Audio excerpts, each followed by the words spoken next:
एक था कुम्हार। आज तो अम्मी जान ने कमाल कर दिया, बातों बातों में इस तरह सच्चे मुसलमान के माने बता दिए कि हम भूल ही नहीं सकते। कह रही थी कहानी, मगर बाद में पता चला इन्होंने समझाने के लिए एक मिसाल दी। उन्होंने कहा, एक था कुम्हार, मिट्टी के बर्तन बनाने वाले को कुम्हार कहते हैं। हमारे मुल्क में मुद्दत से कुम्हारों की एक बिरादरी या जात बन गई है, जैसे और बहुत सी जातें हैं, लोहार, सुनार, कुम्हार, धोबी, नाई वगैरह। अच्छा, उस कुम्हार का एक लड़का था। ये लड़का पढ़ लिख कर बड़ा हुआ तो घर का पेशा यानी घर में जो काम होता चला आ रहा था वह तो उसने सीखा और किया नहीं। नौकरी करने के चक्कर में पड़ गया। जहाँ सुनता कि किसी जगह के लिए पढ़े लिखे आदमी की ज़रूरत है, बस वहाँ जाता और कहता कि मुझे इस काम पर रख लीजिए। एक दिन बड़ा मज़ा आया। वह एक साहब के पास गया। उन्होंने पूछा, भाई तुम किस जात बिरादरी के हो? बताया, कुम्हार हूँ।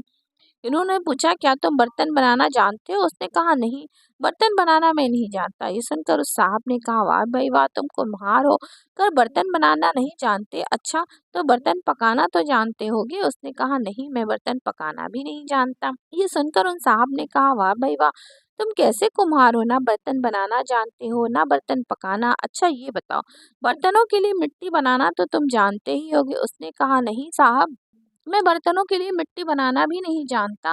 अरे वाह! वह साहब बोले, तुम कैसे कुम्हार हो? ना बर्तन बनाना जानते हो, ना बर्तन पकाना जानते हो, ना मिट्टी बनाना। अच्छा तुम ये बताओ, अच्छा खरा खोटा कच्चा बर्तन तो परख लेते हो? उसने कहा, नहीं साहब, मैं ये भी नहीं जानता। अब इन साहब ने आखिरी बात पूछी, तुम्हारे बाप दादा परदादा और उनसे पहले के बुजुर्ग बर्तन बनाना पकाना और खोटा खरा परखना ये सब बातें जानते थे? उसने कहा, जी हाँ, वे तो ये सारी बातें जानते थे और इस काम के बड़े अच्छे कारीगर थे। ये सुना तो उन साहब ने नाराज होकर कहा, जब तुम नहीं जानते कि बर्तन किस तरह पकाए जाते हैं, जब तुम नहीं जानते कि बर्तनों के लिए मिट्टी किस तरह बनाई जाती है, और जब तुम ये भी नहीं जानते कि खोटा खरा बर्तन कैसा होता है, तो तुम अपने को कुम्हार क्यों कहते हो? वह लड़का अपना सा मुंह लेकर चला गया। अम्मी जान इतना कहकर चुप हो गई और हम सबको गौर से देखने लगी। ना जाने वह हमारे अंदर क्या देख रही थी। हमारा हाल ये था कि कहानी हमने सुनी तो, लेकिन कहानी सुनकर जैसा मज़ा आता है या नसीहत मिलती है वह कुछ भी नहीं। हम सब अम्मी की तरफ देख रहे थे, शायद आगे कहानी कहें, वाह ये खूब रही। वह हमें देख रही थी और हम सब उन्हें। सद्दू तो बड़ा तेज है। उसने कहा, अम्मी जान ये कैसी कहानी है? इससे हमें क्या नसीहत मिली? ऐसा मालूम होता है कि आपने कहानी अधूरी छोड़ दी। हम सब ने भी सद्दू की बात दोहराई, तो बात सुनिए, अम्मी जान ने उस कुम्हार वाली बात को हम पर कैसा फिट कर दिया। कहने लगी, देखो बच्चों, तुम सब मुसलमान हो ना? जी, हम सब ने एक साथ कहा। अच्छा बताओ, मुसलमान किसे कहते हैं? मुसलमान उसे कहते हैं जो मुसलमान हो। सद्दू ने जवाब दिया, वाह ये भी कोई बात है। वह तो ऐसा ही जवाब है जैसे किसी से पूछा जाए कि पेंसिल किसे कहते हैं और वह कहे कि पेंसिल, वह जो पेंसिल हो। हम सब हंस पड़े और सद्दू मियाँ शर्मा गए। अम्मी जान, मुसलमान वह है जो मुसलमान घर में पैदा हुआ हो। सईद मियाँ ने कहा। अम्मी जान ने सईद मियाँ को देखकर बोली, जैसे वे कुम्हार का लड़का कुम्हार के घर पैदा हुआ तो वह कुम्हार कहलाने लगा। जी, हम सबकी जुबान से एक साथ निकला। तो फिर मैं भी वैसे ही सवाल करने लगूंगी, अच्छा बताओ, मुसलमान का काम क्या है? वह इन कामों को कैसे करता है? ये सुना तो हम सब एक दूसरे का मुंह तकने लगे।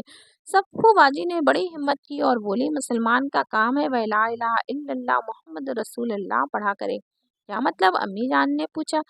अब फिर हम सब एक दूसरे का मुंह तकने लगे। अम्मी जान हम सबको चुप देखकर कहने लगी, तुम सबकी मिसाल उस कुम्हार के लड़के की सी है जो नाम का कुम्हार था मगर काम ना जानता था। तो बस तुम सब भी नाम के मुसलमान हो, काम के नहीं। कोई तुम्हारी जांच करेगा तो वह भी तुम सबको बेवकूफ समझकर भगा देगा।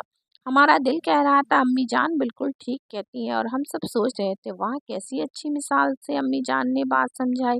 तो अब हमने पूछा, अम्मी जान तो फिर आप ही बताइए, मुसलमान किसे कहते हैं और इसका क्या काम है? अच्छा, तो आज मैं तुम सबको कुछ ऐसी ही बातें बताऊं जिनके जानने और मानने से एक आदमी मुसलमान होता है।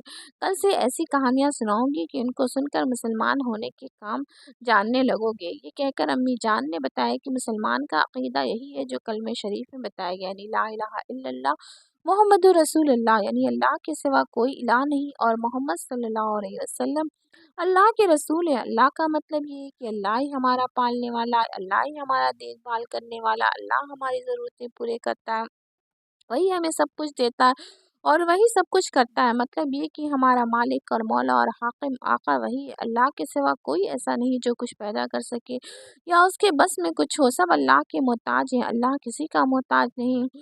اور محمد صلی اللہ علیہ وسلم اللہ کے رسول ہونے کا مطلب یہ ہے کہ اللہ تعالیٰ نے اپنے حکم آپ پر اتارا اور آپ کو اس کام پر مقرر فرمایا کہ سارے حکم اللہ کے بندوں تک پہنچا دیں اور ان حکموں پر چل کر دکھا دیں تاکہ سب لوگ اس طرح اللہ کے حکموں کے مطابق رہیں بس، اور اس طرح اللہ کی عبادت کریں جیسے حضور صلی اللہ علیہ وسلم نے عبادت کر کے دکھایا۔ سمجھے؟ ہم سب نے تو کہہ دیا کہ جی سمجھ گئے، مگر سچی بات یہ ہے کہ ہمارا جی چاہتا تھا کہ امی اور کچھ اور بتائیں۔ شاید امی جان بھی سمجھتی تھی۔ انہوں نے کہا بھائی ابھی تو تم کم ہی سمجھے ہو، کل سے جو میں کہانیاں شروع کروں گی ان سے اور باتیں بھی سمجھو گے، اگر ان پر عمل کرو گے تو سچے مسلمان بن جاؤ گے، ورنہ اس کو مار کے لڑکے کی طرح تمہارا حال ہوگا کہ نام کے تو مسلمان ہو اور کام کے کچھ بھی نہیں، اور پھر دنیا میں سب تمہیں بے عزت کریں گے۔ امی جان نے یہ سمجھا کر کہا اب جاؤ سو جاؤ۔ ہم سب دوسرے دن کی کہانیاں سننے کے شوق میں اٹھ گئے۔